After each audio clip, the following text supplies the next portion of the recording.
Ya, apa kabar pemirsa? Selamat datang di Sudut Pandang bersama saya Imam Asyari. Pemirsa, kondisi kesehatan mental tenaga kesehatan saat ini menjadi perhatian serius karena ternyata memberi pengaruh besar terhadap naiknya angka kematian nakes. Selain itu, nakes yang rentan terhadap COVID-19 juga rentan terpapar stres sehingga membutuhkan dukungan dan juga aturan di lingkungan kerja yang dapat melindungi kesehatan mental tenaga kesehatan selama menjalani bekerja merawat pasien COVID-19. Bagaimana kemudian kita memperhatikan kondisi kesehatan mental para tenaga kesehatan kita di lini terdepan saat ini dalam merawat pasien COVID-19. Kita akan membahasnya di sudut pandang pekan ini dengan tema menjaga kesehatan mental tenaga kesehatan.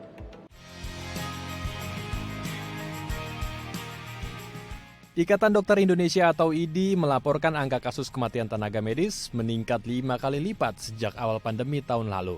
Hingga 27 Januari 2021 lalu, tercatat sebanyak 647 tenaga kesehatan yang gugur akibat terpapar COVID-19. Angka tersebut diketahui sebagai angka tertinggi di Asia dan ketiga tertinggi di dunia. Oleh karena itu, perlindungan bagi tenaga medis harus terus ditingkatkan.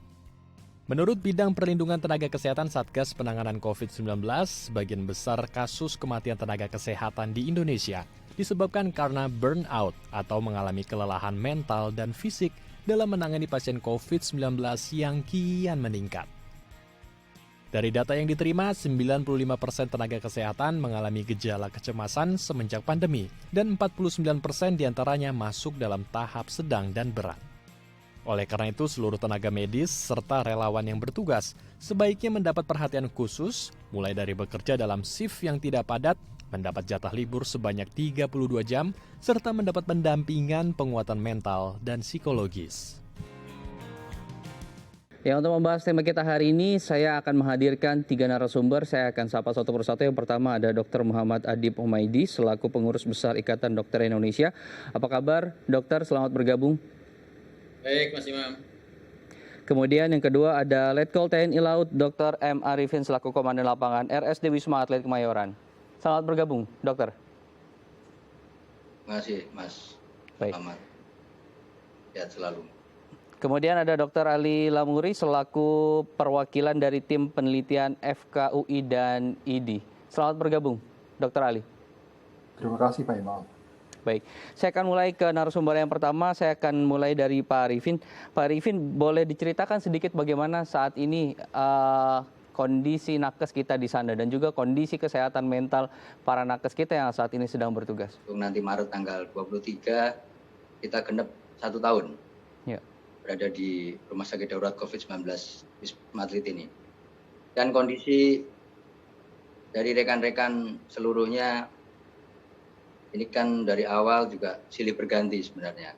Jadi ada yang bertahan juga sampai mulai buka dan sampai saat ini masih ada juga. Kemudian ada masing-masing dari nakes itu ada yang sistemnya 2 bulan sekali di rolling, kemudian ada yang 1 bulan sekali di rolling, dan itu bersifat rutin dan kontinu sampai saat ini.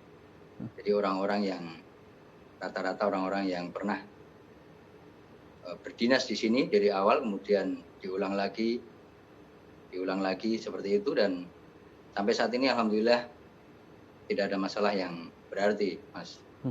Baik.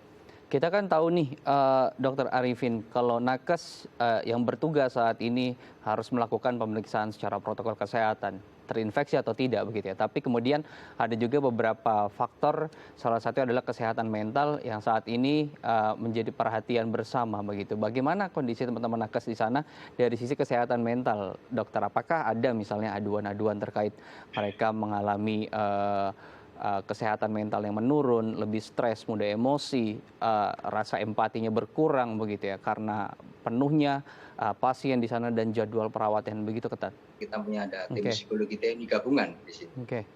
Sehingga mereka mengadakan acara-acara rutin, refresh, kemudian saya juga sering ada musik, ada acara aerobik bersama, lari bersama, makan bersama, dengan protokol kesehatan tentunya yang kita sampaikan. Bahkan kita juga sering mengadakan lomba-lomba antar divisi Waktu 17 Agustus kita lomba-lomba, kemudian ada hadiah yang jutaan rupiah juga kita sediakan dari teman-teman kita yang donasi dari luar.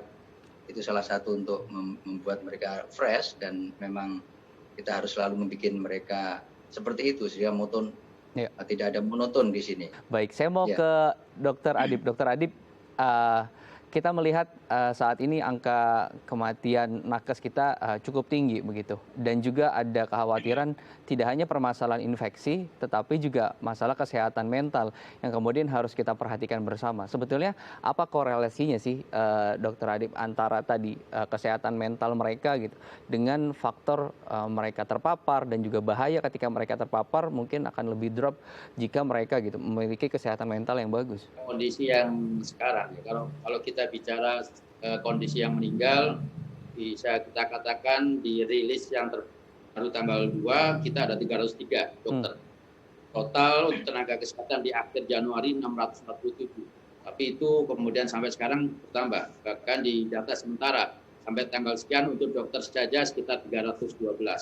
Nah, ini sebuah kondisi yang memang mau tidak mau juga membawa satu konsekuensi. Karena yang terjadi juga adalah resiko paparan, dan kemudian saat ini banyak juga teman-teman kami yang masih dirawat, dan kemudian di ICU ya, kemudian dirawat isolasi mandiri. Kalau total bisa kita katakan mungkin sudah lebih hampir 1.500 lebih tenaga medis atau dokter ya yang pernah terpapar COVID, dan sebagian saat ini ada yang masih dirawat, tapi sebagian juga kemudian mereka sembuh. Dan ini secara persentase memang cukup mengkhawatirkan. Kondisi inilah yang kemudian menjadi satu kondisi yang kekhawatiran di kami. Dan satu kekhawatiran ini juga membawa satu konsekuensi, karena kita masih kemudian ingin ya, dan saya lihat teman-teman kami di dokter terutama, mereka masih tetap melayani dengan baik. Baik itu di pelayanan yang memang pelayanan di perawatan isolasi, HCO, ICU, karena mereka lah yang sebenarnya saat ini yang paling beresiko. Tapi perlu saya sampaikan Mas Inu, dari kondisi baik itu yang terpapar dan yang sakit, itu lebih banyak yang secara tidak langsung dirawat. Mohon maaf, tidak langsung merawat. Jadi pada teman-teman dokter yang langsung merawat di ruang isolasi, di HCU, ICU, resikonya atau yang terpapar, data yang kami dapatkan lebih rendah dibandingkan yang tidak secara langsung merawat. Nah, ini sebuah satu kondisi yang terjadi, sehingga resiko itu sebenarnya lebih banyak, dan ini berkaitan juga dengan disiplin dan culture. Jadi safety culture, behavior, disiplin itu menjadi satu yang juga perlu kita tekankan kepada teman-teman kami. Karena kalau mamanya seperti di Wisma Atlet, mereka sangat strict. Demikian juga di isolasi itu sangat strict dengan ketentuan-ketentuan. Tapi pada saat itu di luar, karena ada beberapa hal yang keterbatasan alat proteksi diri, terus kemudian resiko terpapar dari OTG atau yang tanpa gejala, terus kemudian resiko dari komunitas dan keluarga, ini juga menjadi satu kondisi yang sekarang dihadapi oleh teman-teman tenaga kesehatan. Nanti saya akan ke Dr. Ali untuk kemudian kita tanyakan perihal temuan begitu ya dari Universitas Indonesia yang melihat banyak nih ternyata tenaga kesehatan yang mengalami kesehatan mental atau masalah mental hampir 83%. Nanti kita akan tanyakan bagaimana dampaknya atau akibatnya dari angka-angka tersebut. Saya harus jeda dulu ya pemirsa, jangan kemana-mana, tetap bersama kami di Sudut Pandang.